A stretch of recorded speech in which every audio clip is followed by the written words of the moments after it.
जितने भी बच्चे यहाँ पे रहते हैं उनका सारा खर्च गवर्नमेंट उठाती है। रहना आज आवासीय खेल प्रशिक्षण केंद्र खोला गया कला संस्कृति विभाग के तत्वाधान में। और नमस्कार दोस्तों, स्वागत है आप सभी का हमारे YouTube चैनल टाइम्स मिथिला पर। दोस्तों हम लोग आए थे स्कूल का कवरेज करने और हम लोगों ने देखा कि यहाँ एक काफी अच्छा एक तरह से आप बोल सकते हैं कि गेम हो रहा था और ये बच्चे लोग प्रैक्टिस यहाँ पे कर रहे थे और जो कि नेशनल लेवल तक खेल के आए हैं, फिर भी इसको प्रोत्साहित नहीं किया गया है।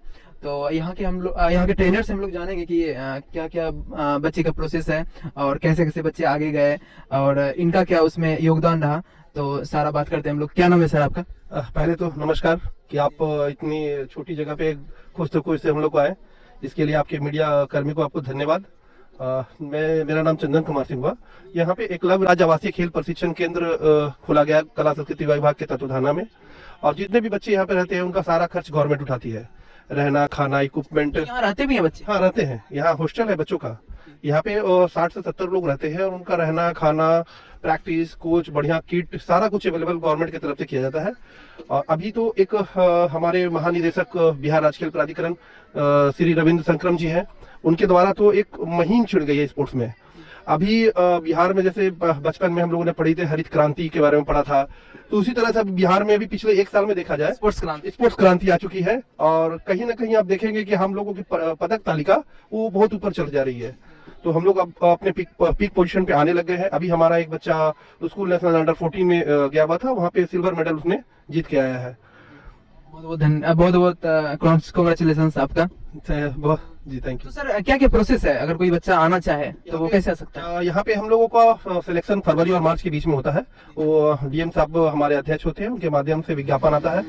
विज्ञापन आने के बाद उनका चयन किया जाता है। चयन कमेटी कला संस्कृति विभाग की तरफ से भेजी जाती है और वो 14 साल से कम उम्र के बच्चों को सिलेक्ट करके हमें देती है और फिर हम उसको बेसिक तैयार करते हैं। और वो बच्चे पूरे बिहार के कहीं के भी हो सकते हैं, ऐसा नहीं कि भागलपुर के बच्चे होंगे।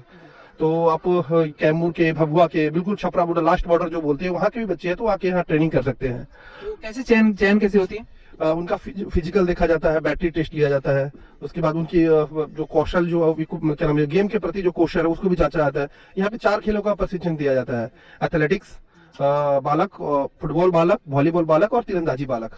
तो जैसा आप देख रहे हैं कि पीछे तीरंदाजी के बच्चे अभ्यास कर रहे हैं, इनको अभी सोनपुर में एक टूर्नामेंट होने जा रही है, उसमें वो सहभागिता करेंगे और उसी में से वो बच्चों को से चयन होकर के सब जूनियर नेशनल जो कि रायपुर में हो रही है, वहाँ पे वो पार्टिसिपेट करेंगे।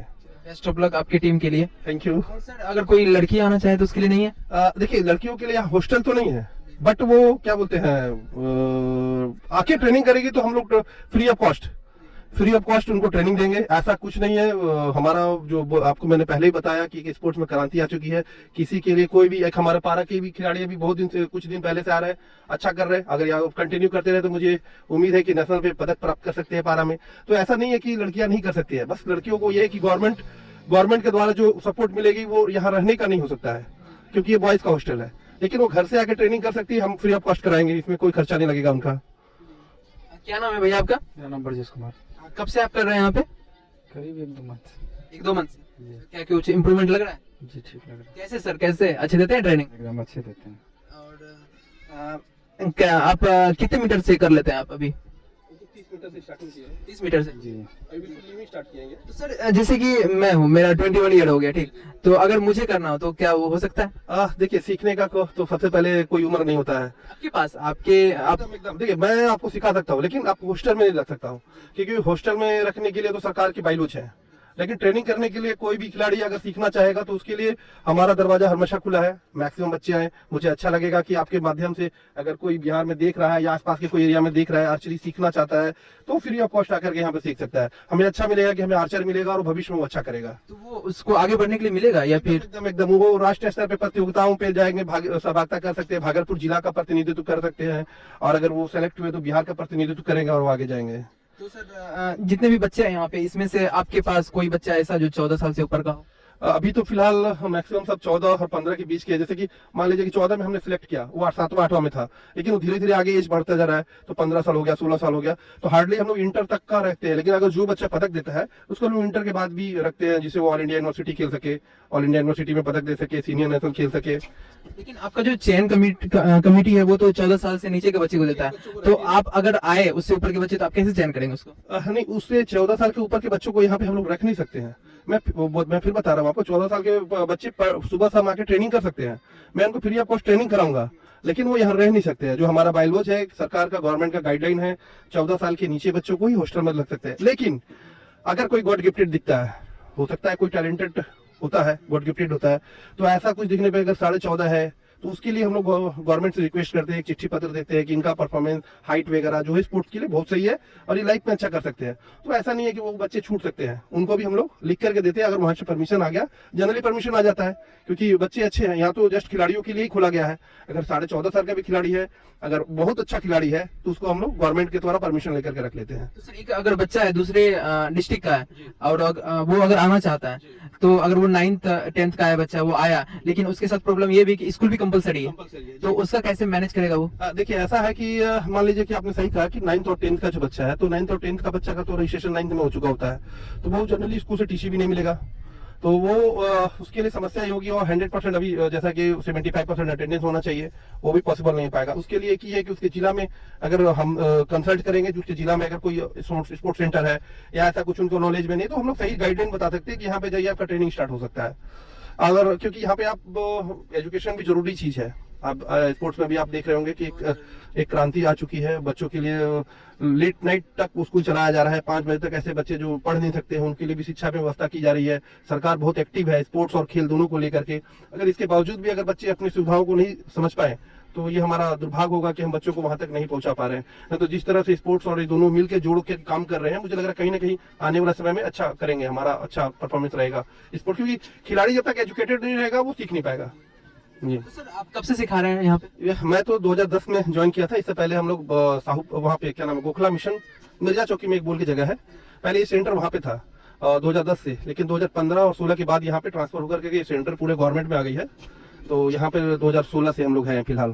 तो सर जब से आप आए यहाँ का क्या अचीवमेंट क्या रहा? अभी तो फिलहाल हमारा नेशनल गेम्स केरल में जो 2015 में हुआ था, उसमें हम लोगों ने सिल्वर मेडल जीता था और उसके पहले स्कूल नेशनल मेडल आया था। अभी रिसेंटली 10-5 दिन पहले ही हम लोग गुजरात गए हुए थे, गुजरात में हम लोगों ने सिल्वर मेडल जीता है। जैसा कि आप लोगों ने देखा क्या क्या प्रोसेस है, अगर आपको आना है तो आप आ सकते हो। सर कब बताया आपने टाइमिंग, कब से होता है चेयर? सुबह 2 घंटा, शाम को 2 घंटा, ठीक है, स्कूल आवर के पहले। और अगर ऐसा कोई बच्चा जैसे कि मान के चलिए इंटर कर चुका है, तो वो घर में कुछ नहीं कर रहा है, तो वो आकर अगर स्पोर्ट्स सीखना चाहता है तो बेशक वो सीख सकता है, लेकिन रहना खाना उनका अपना बाहर में कहीं लेके करना पड़ेगा, रूम लेकर के। और ट्रेनिंग सर जैसे कि आप देखते हैं कि कंपटीशन की तैयारी के लिए, बीपीएससी के लिए लोग पटना में रहते हैं, कोई दिल्ली में रहते हैं, उसी तरह से स्पोर्ट्स का तैयारी के लिए भी आप यहाँ पे रह करके बाहर में अपना रहिए, खाइए पीजिए, हम बेशक फ्री ऑफ कॉस्ट आपको ट्रेनिंग दे सकते हैं।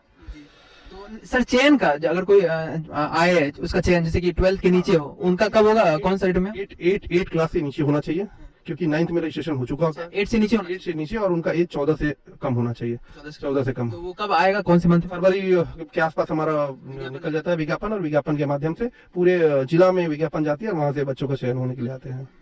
तो उम्मीद है कि आप लोगों का सारा डाउट, ये हमारे साथ है एक नेशनल लेवल पे जीत के आए हैं, और हमारी टीम की तरफ से इनको बहुत बहुत कॉन्ग्रेचुलेशन सबको। और क्या नाम है भैया आपका? मेरा नाम आदित्य राज सिंह है।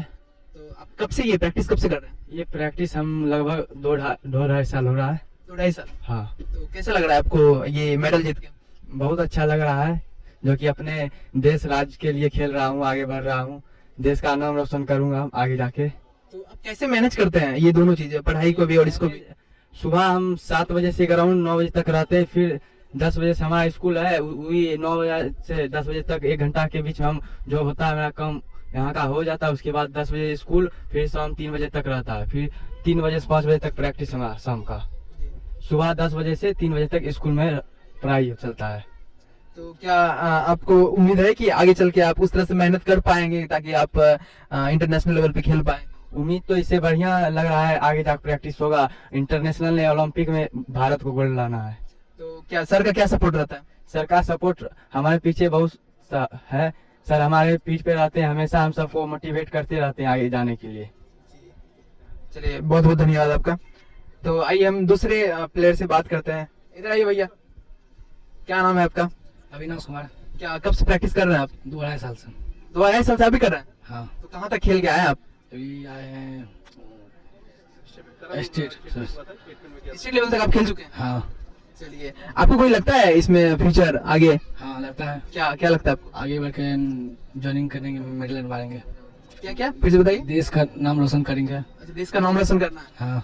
चलिए हमारी तरफ से शुभकामना आपको कि जरूर करें। और ये था दोस्तों। हाँ हाँ सर बताइए। मैं जैसा कि बता दूं आपको कि अभी हमारे मुख्यमंत्री जी के द्वारा और हमारे महानिदेशक बिहार राज्य खेल प्राधिकरण के द्वारा तेजस्वी सर के द्वारा एक मुहिम चलाई गई है कि मेडल लाओ नौकरी पाओ। अच्छा, जो मेडल लाता है उसको डायरेक्ट नौकरी किस में, स्पोर्ट्स कोटा में? जिस स्पोर्ट्स कोटा में नौकरी मिलेगी और जिस लायक आप मेडल लाएंगे उस लायक आपको पद के हिसाब से आपको नौकरी मिलेगी। आप सब इंस्पेक्टर तक भी बन सकते हैं इसमें। सब इंस्पेक्टर तक भी? डायरेक्ट आप ग्रेजुएशन किए हुए आप इंटरनेशनल मेडल लाइए, आप ऐसा सब इंस्पेक्टर बनेंगे।